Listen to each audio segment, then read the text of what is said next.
All right, guys, we're gonna do a little bit video here on these adjustable frame braces from QA1. Took me a long time to figure out where these babies go. So as you can see, it goes from the back mount of this upper trailing arm, the front bolt of the upper trailing arm,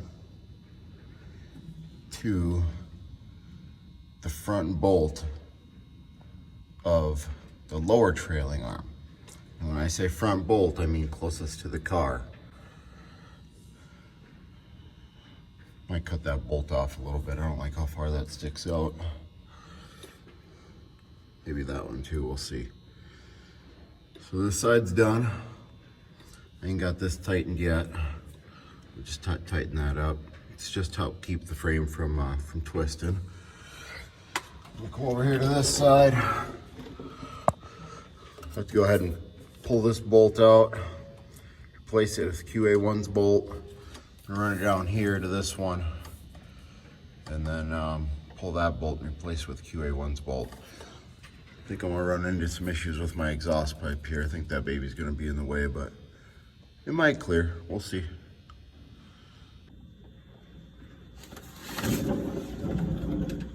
All right, so we got her loose. You can see there.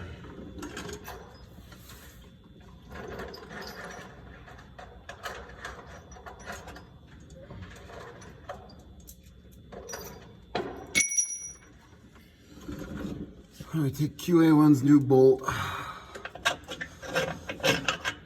Pull that baby out. Got 3 washers on this top one. Spacers, they're calling them. 1 washer first. Maybe slide through there. Should have done this video on the other side, but as you can see here, the control arm, the new bolt, new washer. Now it says we want 1 washer in the middle here. Slide that baby on there. And then, need our new arm right here. This is where things get a little tricky. So, as you can see, there's a straight side. There's a side with a bend. It's moving right now because it's loose. But that bend goes down to the front of the lower trailing arm. As you can see on that side. And that bend kicks in towards the center of the car. So the point of the bend will point towards your frame rail. Go ahead and get this on and catch back in with you. Okay, so I had to move the exhaust out of the way. Sorry for the shoddy video work. So that baby's gonna slide on right like that. Now we'll take our next spacer. So this upper one gets 3 spacers. 1 on the outside, 1 in here on the inside of the frame brace, 1 on the outside of the frame brace. Go ahead and get a nut torqued on there and get back, check in with you. So here's a problem I ran into is you got to get through that hole to access the bolt that goes through your lower trailing arm. I got all sorts of shit in the way, so I'm gonna go ahead and yank some of the shit out of the way, and hopefully I only got to pull these 2 battery cables and then I can get through there. So, got her out of the way. Got my socket in there.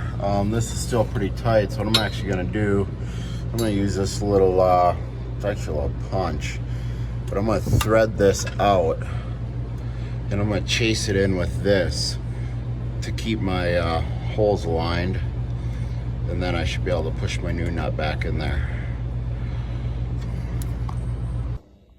All right, so I got that done. I actually went a little too deep, but that the hole punch is in there, holding her straight.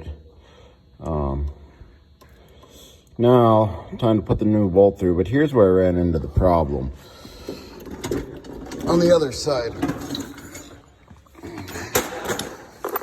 if you put the 3 nuts on like QA1 asks you to, that leaves you with just this one left. And they want that in between your lower trailing arm and the adjustable frame brace. Well, if you do that and you just put that one washer on, you hit the shoulder with your nut before it ever gets tight. I called them and talked to them, and well, they just recommended throwing some extra washers on there, which is obviously not that big of a deal, but it's like, come on guys, we spent what, $3,000-$4,000 for your level 2 suspension part, and you can't send enough washers with. But either way, there's our extra washers. We'll go ahead and get this thrown in, and I'll show you how it looks afterwards. Okay, there you can see we got our new bolt poking out. You can't run it out all the way, otherwise you can't get your frame brace on. So now is when this next thick washer, or spacer as they call it, goes on.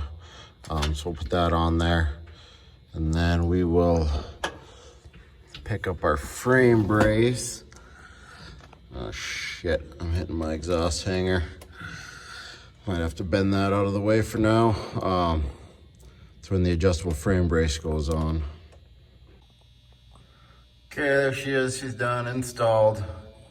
Like I said, don't forget to add a washer to the outside and the very inside of this bolt. That way you got enough threads. You don't run out of threads before you hit that shoulder. Hopefully QA1 had some washers in the future.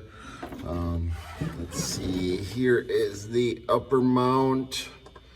As you can see, just to save yourself some headache, this is towards the front of the car of the upper trailing arm, front of the car, lower trailing arm. And then this was a struggle. I don't know how tight to get this. I don't know, there really ain't much play in here. And the instructions I got from QA1 is actually for a solid frame brace.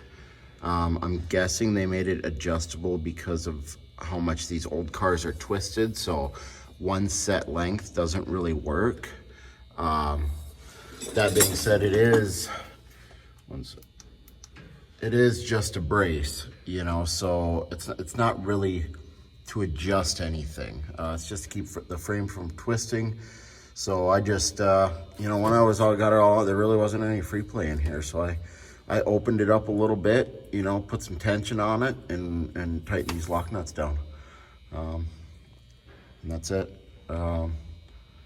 Forgive my shoddy camera work. This is my first attempt at a video, but QA1 didn't have anything up, so I thought I would make a video and try and help some guys out. If you got any questions, hit me in the comments below. Thanks.